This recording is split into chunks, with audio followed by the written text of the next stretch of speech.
साध संगत जी short inspired stories channel पर आपका स्वागत है। वीडियो शुरू करने से पहले कृपया हमारे चैनल को सब्सक्राइब करें और बेल आइकन दबाएं ताकि हमारे हर नए वीडियो का नोटिफिकेशन तुरंत आपके पास पहुंच सके। आइए बिना देर किए इस प्रेरणादायक साखी को शुरू करते हैं। गुरु प्यारी साध संगत जी वाहेगुरु जी का खालसा वाहेगुरु जी की फतेह। पंजाब के सुनहरी खेतों के बीच एक छोटा सा गांव था। नाम था खेड़ा बुद्ध सिंह वाला। यहाँ की मिट्टी आज भी गुरु नानक देव जी के चरण चिन्हों को याद करती है। उसी गांव में रहता था हरजीत सिंह। ना रेशम की चादर ओढ़ने वाला, ना चांदी के बर्तनों में खाने वाला। उसके हाथों की हथेलियां मिट्टी जोतते जोतते पत्थर सी कठोर हो चुकी थी। फिर भी उसका दिल हवा के साथ हंसता था। उसकी आंखें पुरानी गुरबानी की किताबों की तरह सिकुड़कर मुस्कुराती थी। घर में उसकी जीवन संगिनी थी, अमृत, जिसकी मुस्कान बंजर जमीन पर भी फूल उगा देती, और एक बेटा जसप्रीत, अभी 7 बरस का। उसकी हंसी मंदिर की घंटियों सी गूंजती थी। सुबह सुबह हरजीत खेतों को जाता। मुर्गे की पहली बांग से पहले उसके होंठ चुपचाप चलते वाहेगुरु वाहेगुरु। यह आदत उसकी माँ ने दी थी। मृत्युशा पर माँ ने माला उसके हाथ में थमाई थी और फुसफुसाई थी, बेटा, यह नाम तेरा कवच है। तूफान में भी यह तुझे प्रकाश देगा। उस समय हरित ने सवाल नहीं किए। जाप उसके लिए सांस लेने जितना स्वाभाविक था। दिन भर खेत जोतना, शाम को पड़ोसियों के साथ रोटी बांटना, जसप्रीत को गोद में लेकर गुरु नानक देव जी की उदासियां सुनाना, जीवन एक सादी सच्ची खुशी का कपड़ा था। लेकिन हे साध संगत जी, वाहेगुरु की लीला अपार है। भाग्य कभी कभी कठोर परीक्षा लेता है। एक उमस भरी दोपहर थी। मानसून आने को था। हरजीत खेत में था। पसीना उसकी पीठ पर नदियां बनाता था। अचानक सीने में तेज दर्द हुआ, जैसे कोई खंजर घोंक दिया हो। उसका शरीर गेहूं की बालियों में ढह गया। दुनिया धुंधली हो गई। अमृत उसे वहीं पड़ी मिली। उसकी चीख ने दोपहर की शांति को चूर चूर कर दिया। गांव का हकीम दौड़ा आया, चेहरा बादलों सा उदास। दिल का दौरा, उसने धीरे से कहा। आराम करो भाई जी। लेकिन खेत कौन जोतेगा? सपने कौन देखेगा? आने वाले दिन धीरे धीरे बिखराव लाए। हरजीत का शरीर, जो कभी थकता नहीं था, अब कमजोरी की जेल बन गया। वह चारपाई पर पड़ा रहता, मिट्टी की छत को घूरता, जैसे उसमें कोई जवाब लिखा हो।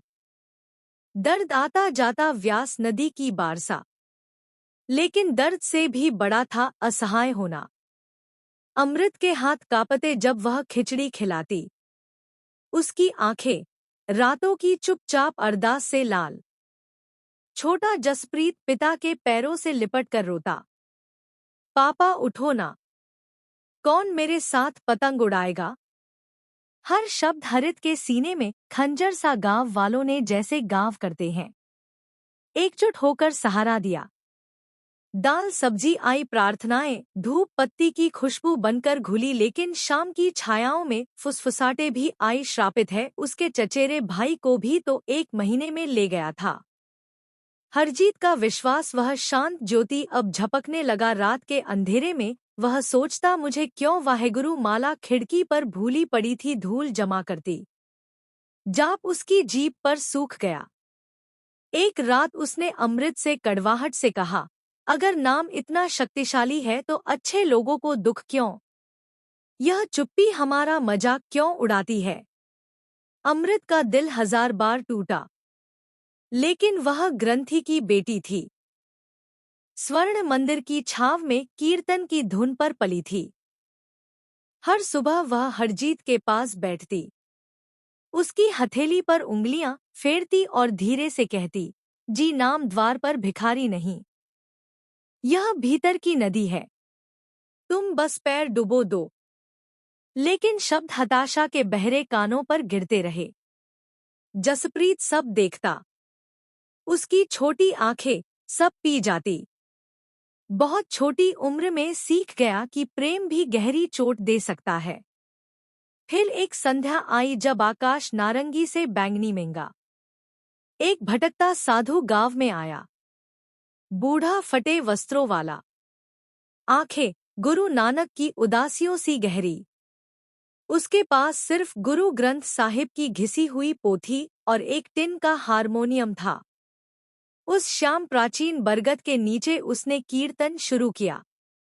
उसकी आवाज कर्कश थी, फिर भी हवा को भर देती। वाहेगुरु जी का खालसा, वाहेगुरु जी की फतेह। हरजीत अमृत की जिद से दरवाजे पर टिका दूर से सुनता रहा।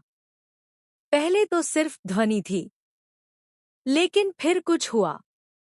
जंग लगे ताले में चाबी घूमी। साधु के शब्द उसकी आत्मा की दरारों में उतर गए। प्रभु का नाम सभी रोगों की दवा है। जपो तो समंदर बन जाते हैं, फुसफुसाओ तो पहाड़ झुक जाते हैं। जसप्रीत ने पिता का हाथ खींचा। पापा, बाबा नानक गा रहे हैं। हरजीत उठना चाहता था, लेकिन धुन ने उसे खींच लिया। वह बरगद के नीचे पहुंचा। आंसू जिन्हें उसने कभी आने ना दिया था, चुपचाप गालों पर बह निकले। कीर्तन के बाद साधु उसके पास आए, कमर पर बैठ गए। बिना जल्दबाजी, भाई बताओ, तुम्हारे समंदर में कौन सा तूफान है? हरजीत ने सब उड़ेल दिया दर्द। संदेह त्यागा हुआ जाप। शब्द मानसून की बारिश की तरह गिरे। साधु चुपचाप सुनते रहे। फिर धीरे से बोले, संदेह छाया है, नाम प्रकाश है। गुरु नानक देव जी ने फरमाया, नाम सर्व रोग निदान है। जपो इसे सांस की तरह। उन्होंने माला हरजीत की हथेली में रख दी। मणियां ठंडी थी। परिचित छोटे से शुरू करो। एक फुसफुसाहट से वाहेगुरु को दिल में गूंजने दो। उस रात हरजीत जागता रहा। दर्द वही था, पर अब शांति भी थी। उसने माला उठाई, उंगलियां कांपी। वाहेगुरु शब्द सूखे होठों पर विदेशी लगा, लेकिन उसने जारी रखा। अमृत रसोई से सुनकर रुक गई। हाथ मुंह पर रख लिया। आंसू ओस की तरह उमड़े। वह अंदर आई, घुटनों पर बैठी। दोनों की आवाजें मिली, पहले नाजुक फिर उग्र। अंधेरे के खिलाफ एक युगल। भोर टूटी। हरजीत दर्द की धुंध में भी जपता रहा। शब्द लय बन गए। जसप्रीत जागा, चारपाई पर चढ़ा। मुझे सिखाओ पापा, और तीनों की आवाजें एक हो गई। धीरे धीरे गांव ने बदलाव देखा। हरित की आंखों में फिर आग लौटी। अमृत के कदम हल्के हुए। शाम को लोग उनके घर आने लगे। हरित माला थमाता, आओ जपो, अपने बोझ वाहेगुरु को सौंप दो। और एक शाम असली परीक्षा आई। गांव की बूढ़ी विधवा कौर, जो कुएं पर गुरु गोविंद सिंह जी की वीर गाथाएं सुनाया करती थी, अपने आंगन में ढह गई। दिल ने जवाब दे दिया। हकीम ने सिर हिलाया। बहन जी नदी पार कर रही हैं। लोग रोने लगे। जसप्रीत ने पिता का हाथ खींचा। हरजीत पहुंचा तो विधवा कौर चटाई पर शांत लेटी थी। हरजीत घुटनों पर बैठा। उसकी आवाज स्थिर थी। बहनों भाइयों, इन्हें नाम से घेर लो। वाहेगुरु की ज्योति से घर पहुंचने दो। जसप्रीत ने पूछा, पापा क्या नाम इन्हें वापस ला सकता है? हरजीत का दिल सिकुड़ा। उसकी अपनी पुरानी हताशा की गूंज। लेकिन अब वह नया था। नाम मौत से सौदा नहीं करता बेटा, पर पर्दे के पार हाथ थामता है। चलो साथ जपे। सबने घेरा बनाया। पहले हिचकिचाहट थी, लेकिन हरजीत का स्वर गहरा था। अमृत की धुन कोमल, जसप्रीत की छोटी आवाज तारे सी चमकी। वाहेगुरु वाहेगुरु। झोपड़ी शोक से भरी थी, पर अब नाम की लहरें उठने लगी। परत दर परत भक्ति का समंदर उमड़ा, आंसू बहने लगे भानी के नहीं मुक्ति के। और फिर असंभव हुआ, विधवा कौर का सीना जो पत्थर सा स्थिर था हल्का सा ऊपर उठा। एक सांस, फिर दूसरी पलके फड़की। वाहे गुरु। उनकी फुसफुसाहट भूत सी लगी। हकीम का स्टेथोस्कोप कांप गया। आंखें खुली, मोमबत्ती की रोशनी में सबके चेहरे नहाए हुए वृत्त फूट पड़ा। आश्चर्य की सिसकियों में लोग गले लगकर रोए। जाप आभार की लोरी बन गया। सुबह तक गांव में खबर जंगल की आग सी फैल गई। लोग दूर दूर से आने लगे। हरजीत का छोटा सा घर अस्थाई डेरा बन गया। आंगन दिन रात अखंड नाम सिमरन से गूंजता। हरजीत का शरीर भी अब पहले से कहीं मजबूत था, जैसे वाहेगुरु ने उसकी नसों में प्रकाश डाल दिया हो। महीनों बाद एक कुरकुरी सर्द सुबह खेतों पर ओस बर्फ सी बिछी थी। हरजीत नदी किनारे अकेला बैठा था। माला हाथ में, पानी आकाश का प्रतिबिंब लिए चुप था। वाहेगुरु वाहेगुरु। उसने बाबा जी को याद किया, जिनकी यात्रा कोई संयोग नहीं दिव्य योजना थी। विधवा कौर को याद किया, जो अब कमजोर होते शरीर में भी कीर्तन की अगुवाई करती थी। और अपने सफर को याद किया, छाया से प्रकाश तक। सब एक नाम से वह मुस्कुराया। आंखें नम थी पर हृदय भरा था। गुरु प्यारी साध संगत जी नाम की शक्ति अनंत है। यह फुसफुसाहट दुनिया हिला देती है। यह जाप आत्माओं को चंगा करता है। हरजीत सिंह की यह साखी अगर आपके हृदय को छू गई हो तो अपने जीवन में भी एक माला उठाओ। बस एक शब्द, वाहेगुरु।